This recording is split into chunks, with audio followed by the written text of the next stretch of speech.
Hey guys, Dantics here, back with another Cyberpunk 2077 news update. You can say what you want about the game, but it's increasingly clear that CD Projekt Red are, well, buckling down and doing what it takes to make the game succeed.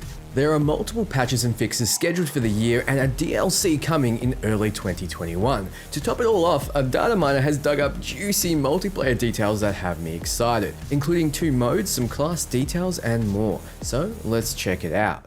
As reported by website dsogaming.com, an anonymous data miner has found multiplayer details within the game's executable file. You can actually confirm these details yourself by examining the file, which makes this all completely legitimate. Go on, check it out yourself. Within said file, we have information for 2 different multiplayer game modes. The first are Heists, and the second is a deathmatch mode. From what we can see, Heists are missions wherein multiple people work together to complete objectives and ultimately finish the mission as best they can. Within the code, we see different character classes, including Solo, Assassin, Netrunner, and Techie. Basic assumption would lead me to believe that Solo is your run and gun style class, probably having passed to tank and DPS, Assassin being your stealth character, Netrunner being your kind of mage with various demons to unleash on enemies to control support and damage, Techie being your support class, able to hack doors, buff the team, or maybe even tank. We see a function set character class, suggesting that you may need to pick a class at the start and fit a role, like what was done in Mass Effect's multiplayer. There's a respawn functionality that suggests that a death might not be all it takes to fail a mission. There's a lobby and a function to set when a player is ready. There's also a gather area function, which suggests a free roaming lobby of sorts, and you need to gather at the heist for it to begin. Perhaps you're out in the city open world and need to get to a specific location to start the mission. It's all here, the skeleton of functionality for a working co-op multiplayer Cyberpunk experience. It even has a scoreboard. The objects tracked are player name, kills, deaths, status, ping, and ID.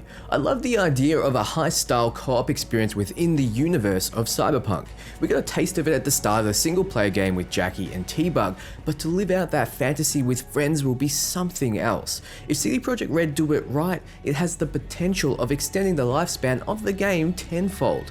I imagine there'll be rewards at the end of successful missions in the form of eddies, experience, and loot. There has to be cyberware, because it's, well, Cyberpunk at the end of the day. There has to be weapons and gear, so I imagine each individual class will have a lot of customization options. I'm imagining a GTA 5 type open world to mess around with in multiplayer, and the heist and deathmatch modes are areas you travel to and activate to partake in them, meaning you'll have quite a bit of ownership over your own personally developed character. I prefer co-op high-style multiplayer modes over death matches, but hey, it's there if you want it, so let's take a look at the death match functions within the EXE. Okay, we have join the match, X is killed, you sent yourself directly to hell, please don't come back, wow, you killed yourself, bravo, your bullet was stronger than your self-esteem, your shot destroyed your own body and soul, duh. You sent X directly to hell. Wow, you killed X without compassion. Your bullet was stronger than X's head. Your shot destroyed X's body and soul. All of these being cheeky messages you get when you kill someone, get killed, or kill yourself. No doubt death matches will be your standard kill or be killed affair in a level designed for it, to test out your abilities, your new gear, and get rewards. It'll be interesting to see how things like hacking will interact with other players. It has the potential to be too powerful or too underpowered if anything like the single player. The suicide demon definitely won't work in the same way. I also expect a lot of weapons and cyberware won't make it into multiplayer, as the ability to tag targets and shoot them through walls would be insanely powerful.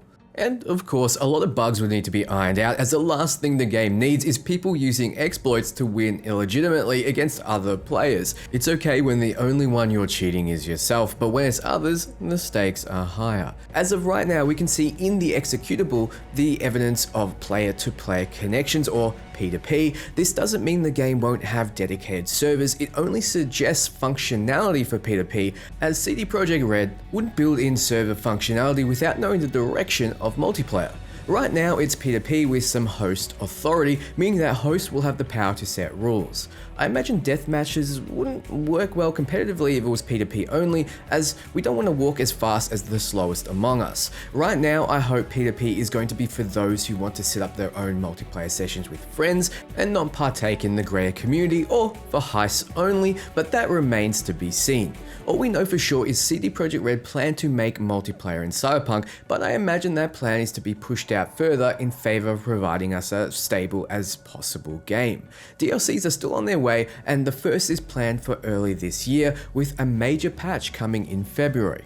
The game is not going anywhere, and frankly this data mine has perked my ears up and has me looking towards the future again. So thanks for watching guys. I'm covering everything Cyberpunk and RPGs, so be sure to sub if you haven't already, especially since I'm always giving away free stuff like consoles and games to subscribers. So keep your eyes peeled for more. Ciao friends.